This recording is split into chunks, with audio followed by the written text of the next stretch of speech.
Japan is about to attack the United States of America. On board the aircraft carrier Zuikaku, the pilots are woken at 4 a.m.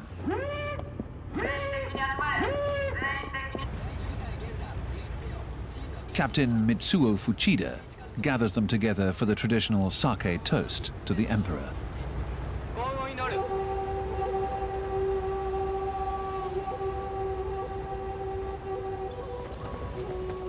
Fuchida will lead the attack on Pearl Harbor, the large American naval base in Hawaii, according to the bold plan devised by Admiral Yamamoto. Yamamoto wants to deal a decisive blow and eliminate this obstacle to Japan's conquest of the Pacific.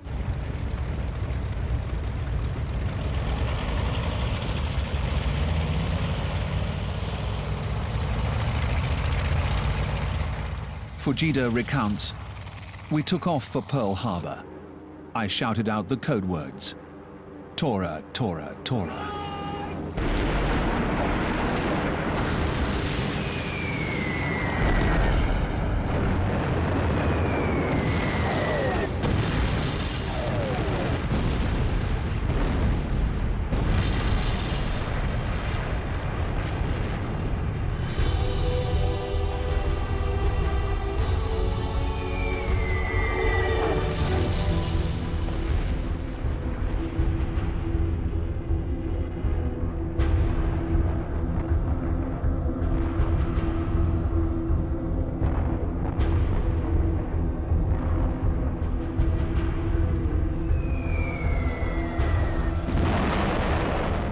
The attack comes as a total surprise.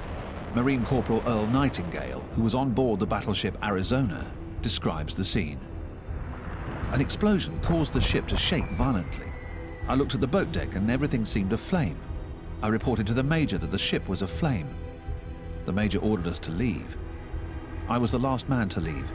The bodies of the dead were thick and badly burned men were heading for the quarterdeck, only to fall, apparently dead or badly wounded. In this attack, launched without any declaration of war, 2,500 Americans died and 1,200 were wounded, whereas less than 100 Japanese pilots and sailors were killed. These images would shock the American people. They would no longer oppose their country's entry into the war. Yet the Japanese forces did not land in Hawaii, nor did they take Pearl Harbor. They sunk part of the American fleet, but only the now outdated battleships. Aircraft carriers would become the key to victory in naval warfare. And the 3 aircraft carriers based in Pearl Harbor were not there. They were all out at sea. And so miraculously, they remained intact. The President of the United States, Franklin D. Roosevelt, had been expecting an attack.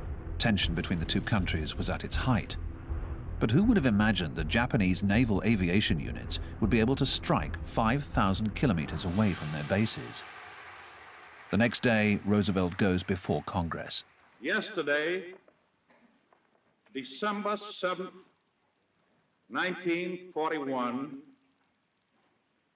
a date which will live in infamy.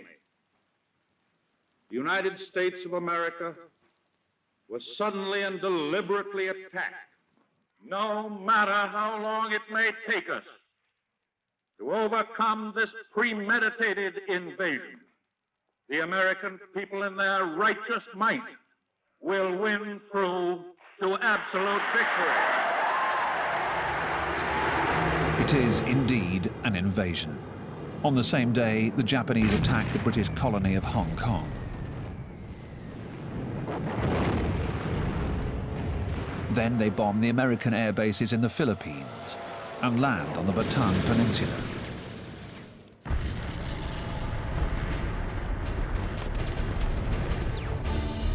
The Japanese have already established a strong foothold in China. They invade the British colonies of Burma and Malaya for their rubber, the Dutch colony of Sumatra for its oil, and they threaten India and Australia. A few months earlier, they had moved into the French colony of Indochina. After France's defeat in 1940, the Vichy regime, which was unable to refuse anything to an ally of Hitler's, had turned some of its air and naval bases over to the Japanese. The United States retaliated by cutting off its oil supplies to Japan and freezing Japanese assets. These economic sanctions had pushed Japan into the war. The country, a chain of overpopulated islands lacking in natural resources, was rapidly developing. It was in need of raw materials, and it set out to conquer the nations who had them by force. Japan had built up its navy to become one of the second most powerful fleets in the world, with no less than 10 aircraft carriers, and with highly sophisticated fighter aircraft. The remarkable Zero, for example, which outperformed Allied planes in terms of speed, maneuverability, and range. This in addition to an army of millions of men fiercely devoted to their emperor. Hirohito is the 124th Emperor of Japan. The scholarly monarch studies marine biology in the laboratory in his palace.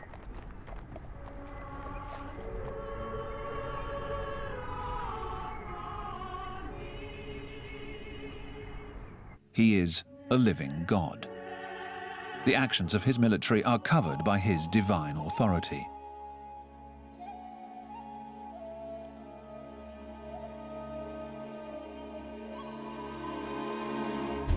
In China, the imperial army had carried out unbelievable massacres, such as in Nanking in 1937, where 300,000 Chinese were slaughtered before the Japanese could proudly parade through the Forbidden City in Beijing.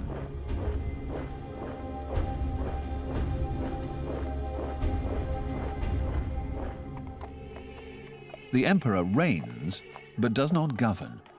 Power lies in the hands of General Tojo and an ultra-nationalist group that controls the country via their local Gestapo, the Kempeitai, and via loudspeakers that broadcast the official declaration of war against the United States.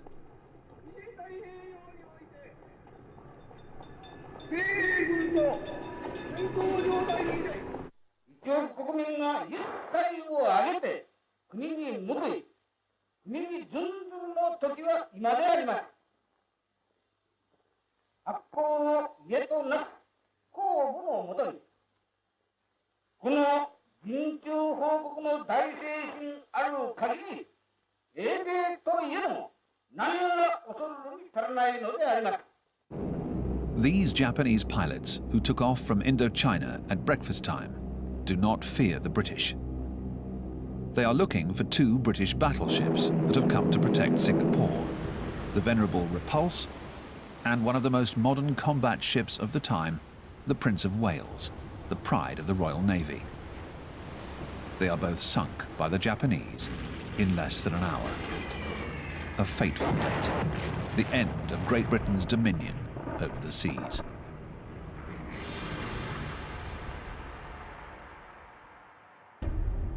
The following day, in Berlin, the Führer goes to the Reichstag for a meeting of Nazi leaders.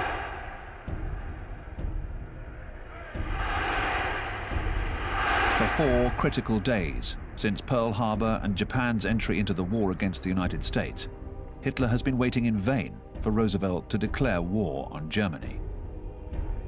If Hitler sides with Japan, perhaps Tokyo will support him in Russia.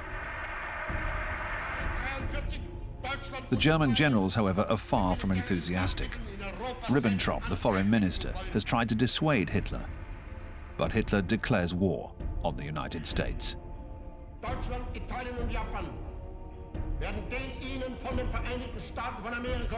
We know what powers stand behind Roosevelt. It is the eternal Jew. I am grateful to the German people for designating me to lead this historic struggle that will determine the history of the world for the next 10 centuries to come. The British Prime Minister phones Washington. Roosevelt says we're all in the same boat now. This is the moment Churchill's been waiting for the last 2 years. Roosevelt had wanted to show his electorate that he'd done everything he could to keep the peace. The war has now become a world war, and Churchill now feels stronger. What kind of a people do they think we are? Is it possible they do not realize that we shall never cease to persevere against them until they have been taught a lesson which they and the world will never forget? Churchill severely underestimates the enemy. Hong Kong falls to Japan in just 17 days.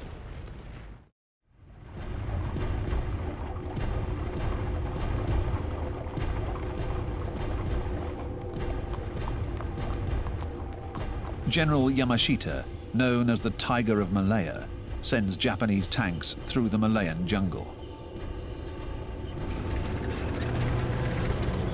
He captures Singapore, the pearl of the British Empire, a stronghold that was considered impregnable.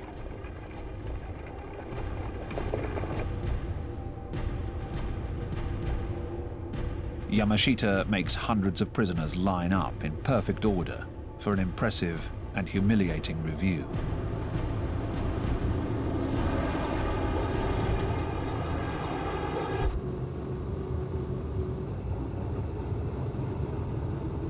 Yamashita indulges in a chivalrous salute for the Japanese propaganda crew. General Yamashita will be hanged for war crimes in 1946.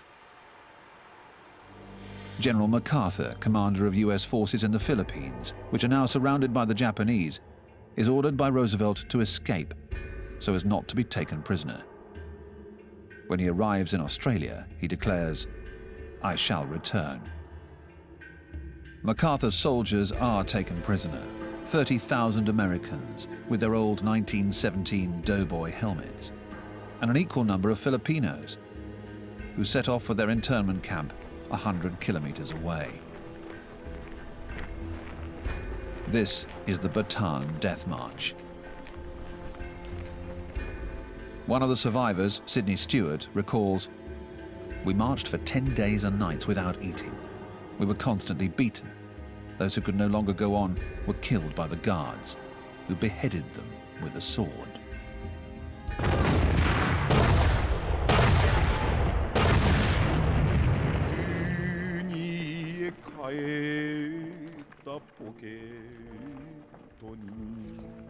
In just 5 months, Japan has destroyed the Allied forces in the Far East and conquered half of the Pacific. Tenuhukai Banzai. Long live the Emperor. A huge banzai resounds throughout the empire to celebrate Japan's version of the Lightning War. It reaches General Tojo and the Emperor, who deigns to make an appearance in public with his family.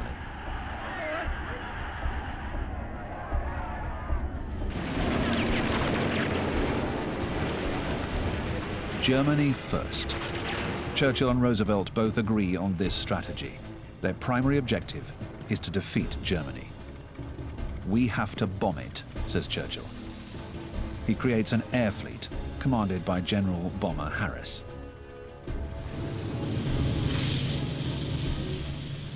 Harris believes he can win the war with his powerful 4-engined Halifaxes and Lancasters. This strategy is criticized as being costly in terms of men and equipment, but it does begin to take its toll on German cities. On the 8th of March 1942, Essen is bombed, a way for Churchill to help Stalin. The city produces weapons used by the German forces in Russia. The Germans begin to measure the consequences of Hitler's policies. The Nazi regime descends into murderous insanity. Hitler, Goering, Himmler, and his assistant Heydrich begin to implement what they call the final solution: the extermination of Jews in Europe. It is further endorsed at the Wannsee Conference near Berlin in January 1942. That is why Heydrich has come to Paris to organize the rounding up of Jews in France. Their one-way trip to the gas chambers in Auschwitz.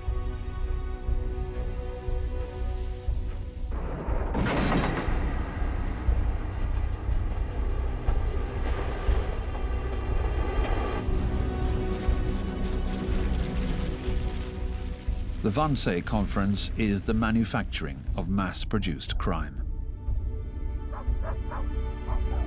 Thousands of Jews are crowded into fake showers and gassed.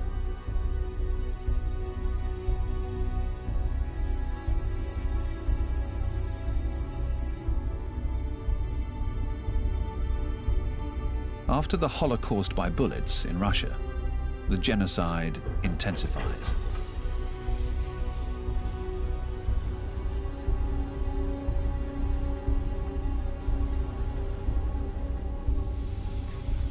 In Paris and across Europe, the occupation brings poverty.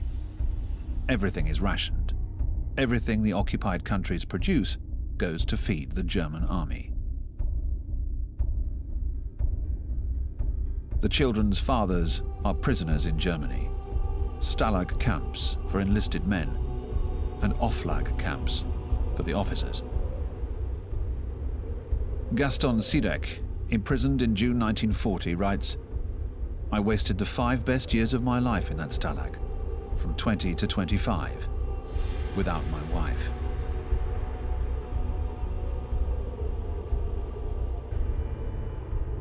In the offlags, the officers are treated better. The French generals are interned in the fortress of Königstein, near Dresden, including the unfortunate leaders of the Battle of France, such as General Giraud. His jailer takes great delight in filming him during an interesting visit to the city of Dresden, which British bombs would later raze to the ground. At the age of 63, General Giraud will become the hero of an acrobatic escape that will infuriate Hitler. For a while, Giraud will be the rival of General de Gaulle. It is de Gaulle, however, who, from London, embodies the French resistance. In France, attacks against the occupiers have been on the rise, especially since the communists joined the resistance struggle following Germany's invasion of the Soviet Union. In retaliation for the anti-German attacks, hostages are executed.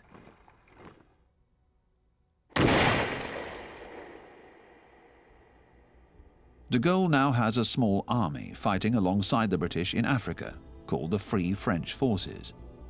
Its members have been sentenced to death by the Vichy government. Some have been fighting since the 18th of June 1940. The most famous among them is General Leclerc.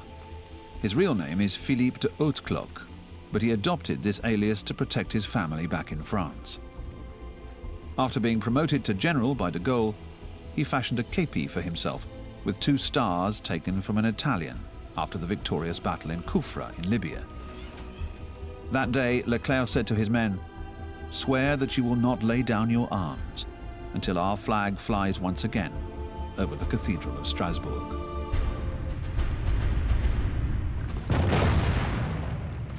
For 15 days, at Bir Hakeim in the Libyan desert, other Free French forces repel the German offensive launched by Rommel, the Desert Fox, and his Africa Corps.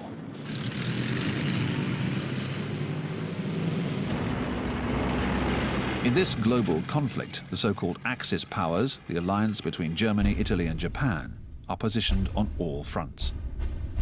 The Africa Corps is just outside Egypt. The Wehrmacht occupies a third of Russia.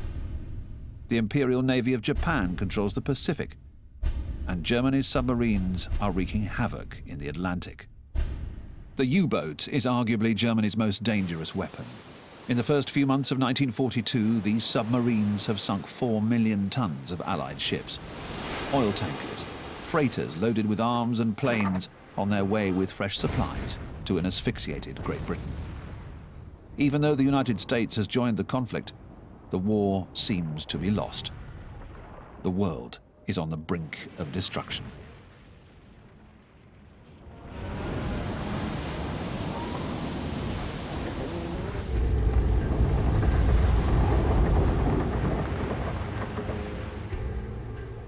The German submariners approach North America. Through their periscopes, they film the bright lights of New York.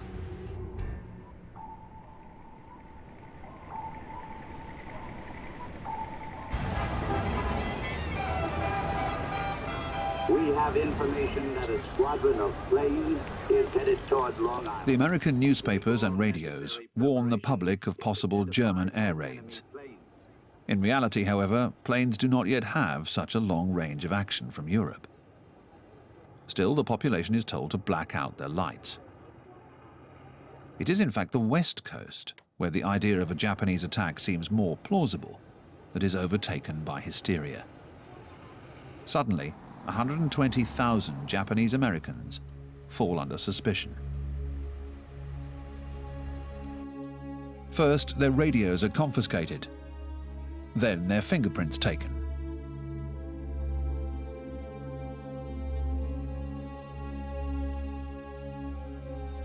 The government posts orders that introduce emergency measures. Roosevelt declares it is a military necessity.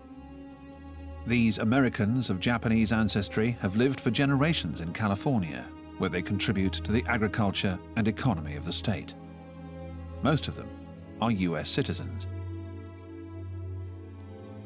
They are given 48 hours to vacate their shops and their houses.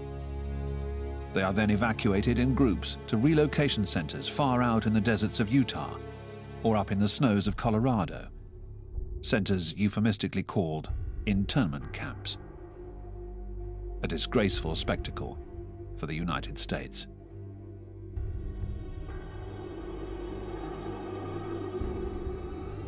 In the words of the American novelist Julie Otsuka, "My upbringing was very American. We never spoke Japanese at home. We didn't eat Japanese food. And then my grandfather was arrested by the FBI as a suspected spy for Japan, along with my grandmother, my uncle and my mother. My family has always been very discreet about what happened." But nothing diminishes their loyalty to America. 6,000 will serve as translators in the Pacific. Nearly 20,000 will sign up to combat the Germans in Europe.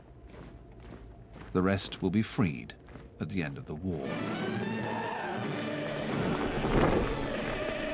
In 1942, America rallies around its flag. Millions of men enlist, while 6 million women go to work to replace them in the armament factories.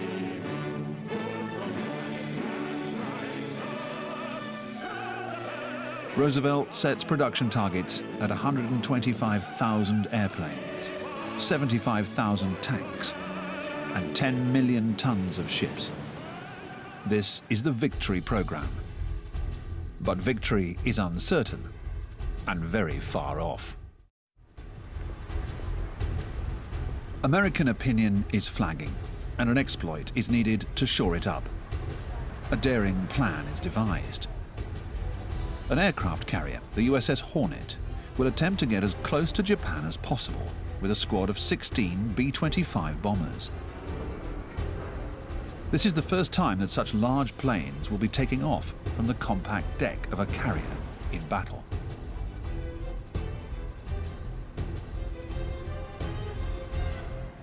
The air crews are trained by Air Force Colonel Jimmy Doolittle, once a famous racing pilot.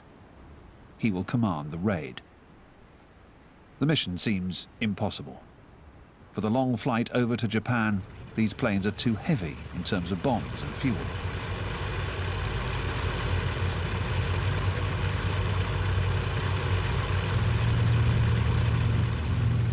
But they succeed in taking off.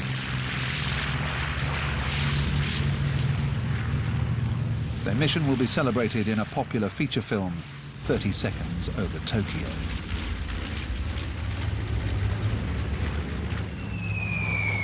They drop 16 tons of bombs and cause only minor damage, but it is a huge slap in the face for the empire of the rising sun. 8 raiders went down in Japanese territory, and vengeance was fierce. Tried for war crimes, 3 were sentenced to death, and 5 received life in prison.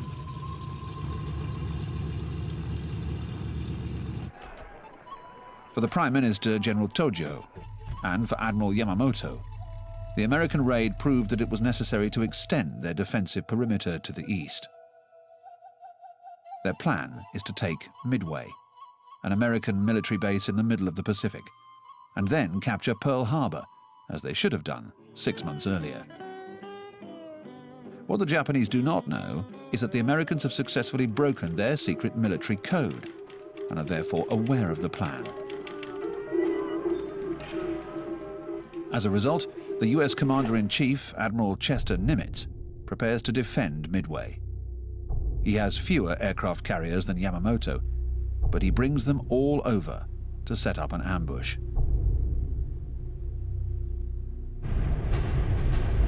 Admiral Yamamoto is on his way, at the head of the biggest armada ever put together. 200 battleships, and above all, an exceptional fleet of 8 aircraft carriers, transporting nearly 600 planes. On board are 5,000 Japanese Marines, and a painter who's come along to immortalize the battle, Fujita. In Paris, he was a famous Montparnasse artist. He has returned to Japan to do his duty. On the American side, it is the eminent director John Ford who will immortalize the defense of Midway Island. On the eve of the battle, he recreates the atmosphere of his westerns before the final shootout. The Marines know that the attack is slated for the next day.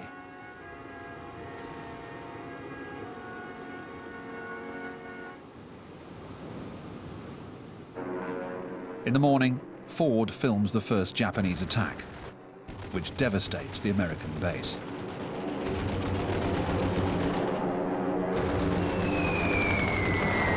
A Japanese bomb explodes a little too close to the filmmakers, seriously wounding Ford. Ford would later recall the Marines saying, "My God, that one was close." He would also recall, "The Marines with me, there were kids from 18 to 22, and they were the calmest people I've ever seen." I figured then, well, this war is practically won.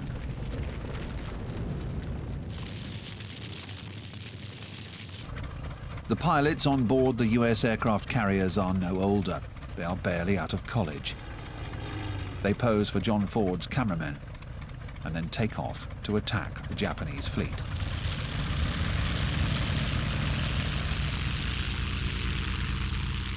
Torpedo Squadron 8 will strike first. One of its pilots, 25-year-old Lieutenant George Gay, nosedives over the Japanese fleet.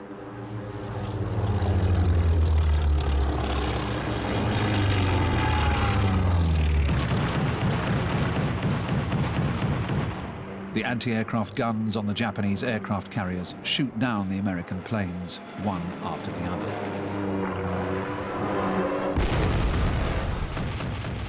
George Gay flies low over the waves. He is shot down. He surfaces in the water, miraculously unhurt. A few hundred yards away, he can see the feverish activity on board the Japanese aircraft carriers. Planes are being fueled and bombs are being loaded in preparation for their second wave of attack.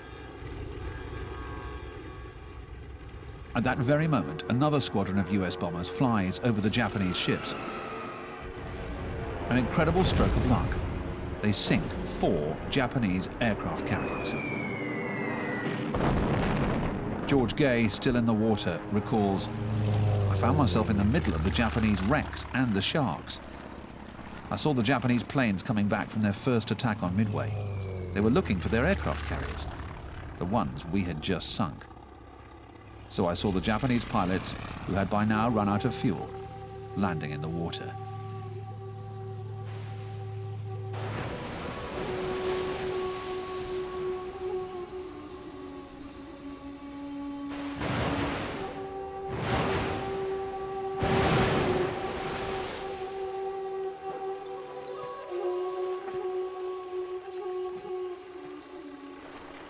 George Gay would be rescued by an American seaplane. He would go on to become an airline pilot. The US aircraft carrier Yorktown has been damaged by the Japanese. It tends to its wounds, counts the number of casualties, and attempts to return to its base. But the next day, it is torpedoed by the Japanese submarine I-168.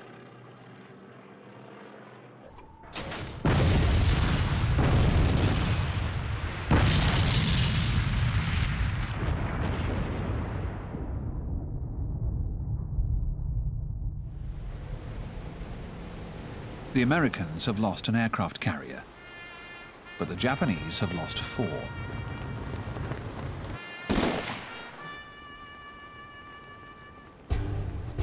This is the first Japanese defeat, and it boosts the Allies' morale.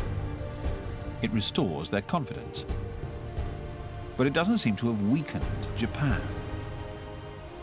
Thwarted at Midway, in the middle of the Pacific, it continues to advance south towards Australia. Darwin, the northernmost city in Australia, already bombed by the Japanese, is now preparing for an invasion, the country's first war.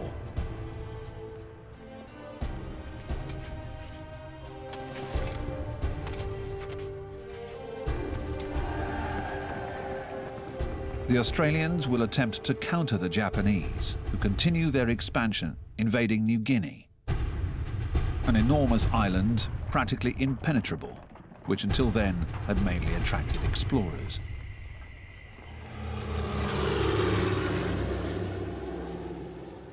The Papuans will end up providing precious assistance to the Australians, who will fight a desperate war in New Guinea against the mosquitoes, the red ants,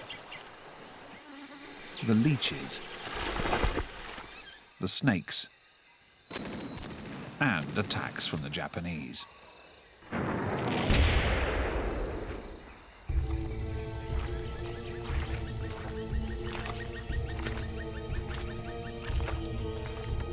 But it is the island of Guadalcanal that now concerns the Americans.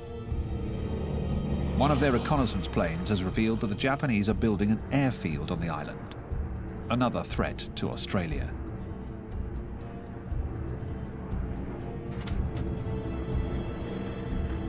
The Americans organized the first big landing of the war.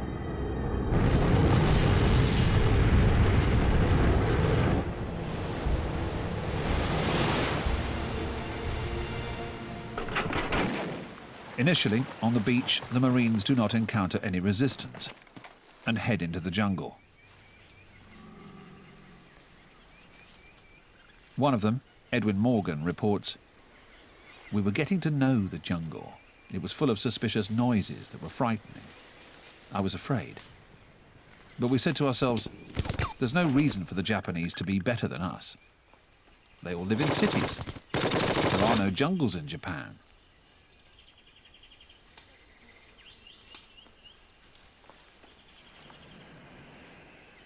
The Marines are professionals, and the Japanese are diehards. The Japanese are so confident in their superiority that they charge with their bayonets, just as in World War I, in Verdun, against machine gun fire.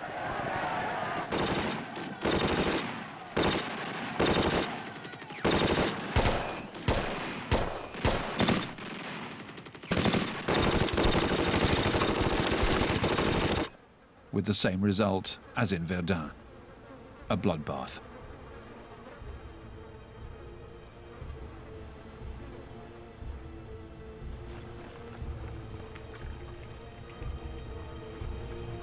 Japanese soldiers are killed in the Battle of Tenaru River.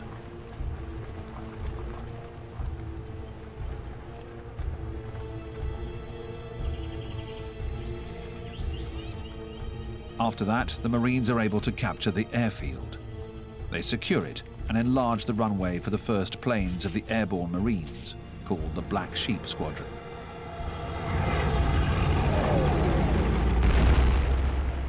This airfield becomes the target of incessant shelling by the Japanese. At night, their cruisers glide up and down the coast and pound the bases with such regularity that the Marines call it the Tokyo Express. A naval battle is engaged to prevent reinforcements from landing. A Japanese elite regiment gets through. These Japanese Marines are fearsome warriors, but they go off to war without any defense against tropical diseases. Malaria will kill many of them. Others will sacrifice themselves in keeping with the Bushido tradition.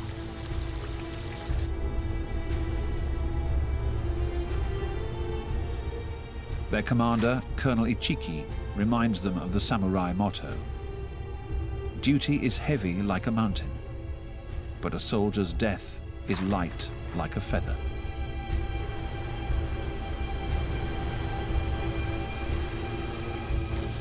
The battle for Guadalcanal is only just beginning.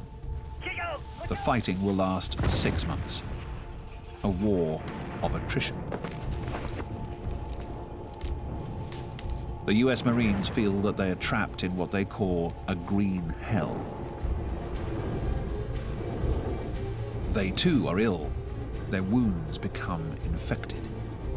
But this is only just the beginning of their ordeal.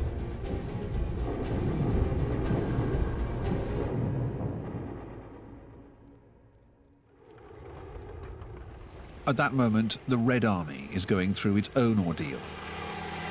The Russians call it the Black Summer of 1942. The Germans have resumed their march eastwards and are taking prisoners again. Less than the previous year, however, because most of the time the Soviets have already taken off and left nothing but scorched earth behind them.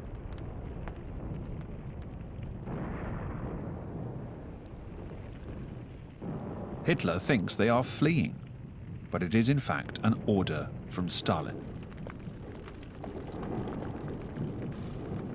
Yet for the Lancers, the soldiers of the Wehrmacht, a fierce battle has to be waged for every single town.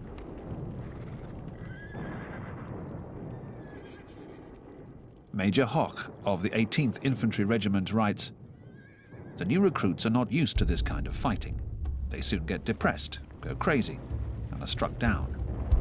On the 8th of August, we lost 35 young men like this, out of the 50 who were killed in the 6th Company."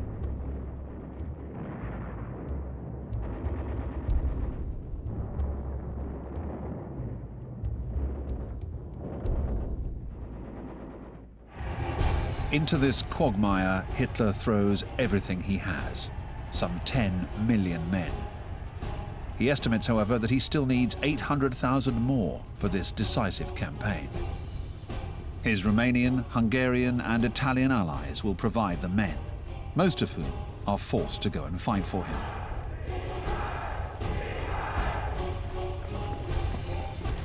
Of the Italians forced into war by Mussolini's megalomania, 300,000 would be killed.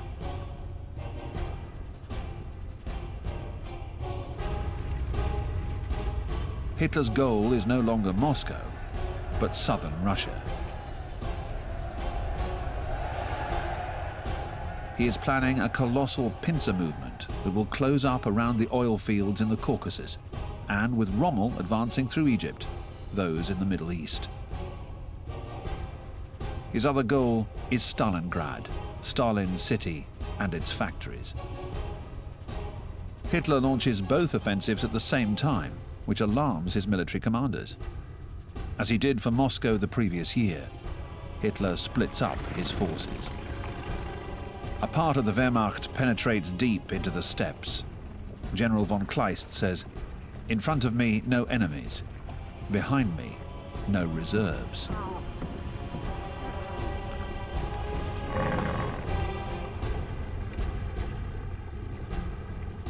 They reach the Caucasus Mountains. They head for the Iranian border, which has recently become a supply route for American aid to the USSR. They will never reach it. In the meantime, the rest of the German forces, the 6th Army led by General Paulus, is marching towards Stalingrad.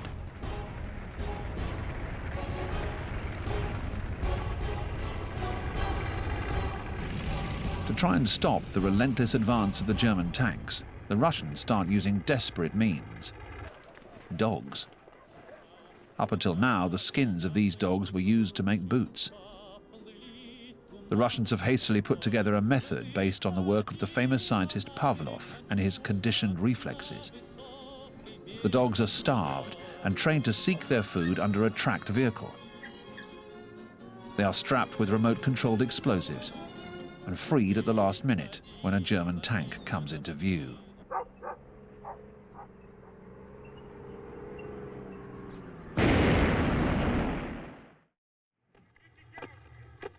In August 1942, Churchill and Harriman, Roosevelt's ambassador, fly to Moscow to meet with Stalin, who is demanding that a second front be opened in the West. Churchill makes his famous V for victory sign, but he has no other choice but to admit to Stalin that the Allies cannot help him against the Germans on the Eastern Front. Harriman promises aid and equipment, but Stalin is furious.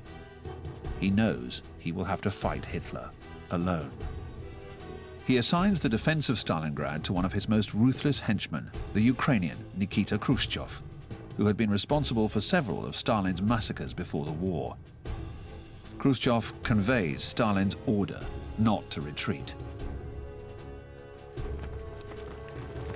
But he is unable to stop the German advance from arriving on the outskirts of Stalingrad.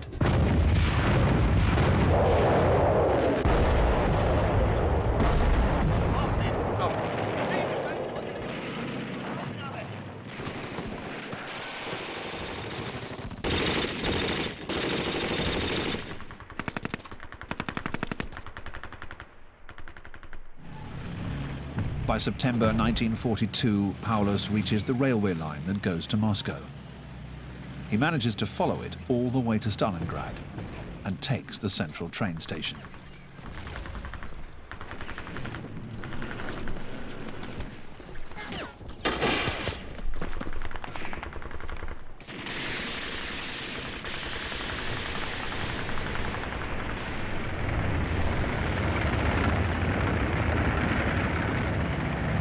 The Stukas prepare to destroy the city that is the pride of the Soviet Union, the greatest industrial city in the communist world, built to cater to the workers with its garden estates and its Red October and barricades factories.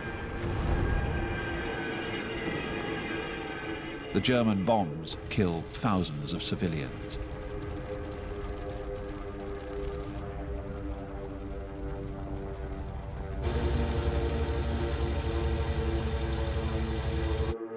The massive tractor factory, where the T-34 tanks were manufactured, is reduced to a sea of rubble.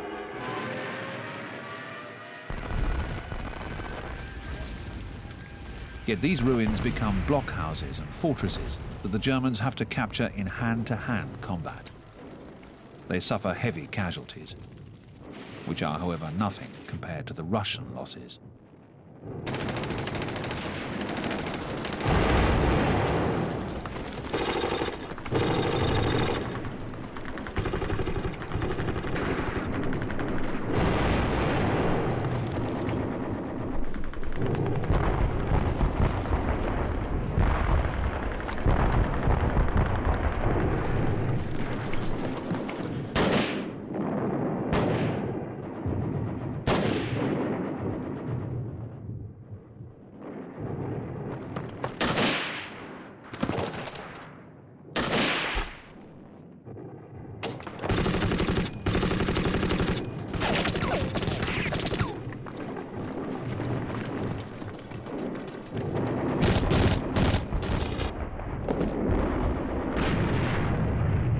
After 4 weeks of dogged fighting, the Germans finally get to the top of the only high point in the city, Mamayev Hill.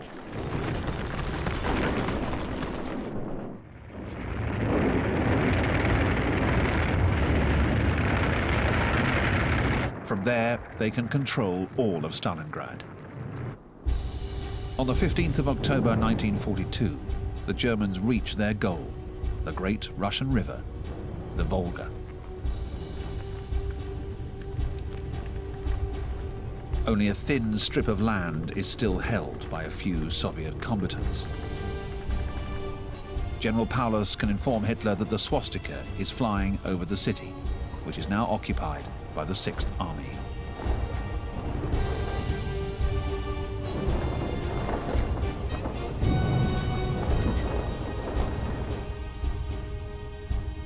Hitler is delighted. He gathers all of his associates together, Goering, Goebbels, Himmler, and his devotees, and he tells them, "I wanted to take that city, Stalin City. It's finally ours. Boats can no longer sail up the Volga. That's what is most important." Die Zeit spielt dabei keine Rolle. Es kommt kein Schiff mehr die Wolga hoch. Das ist das Entscheidende.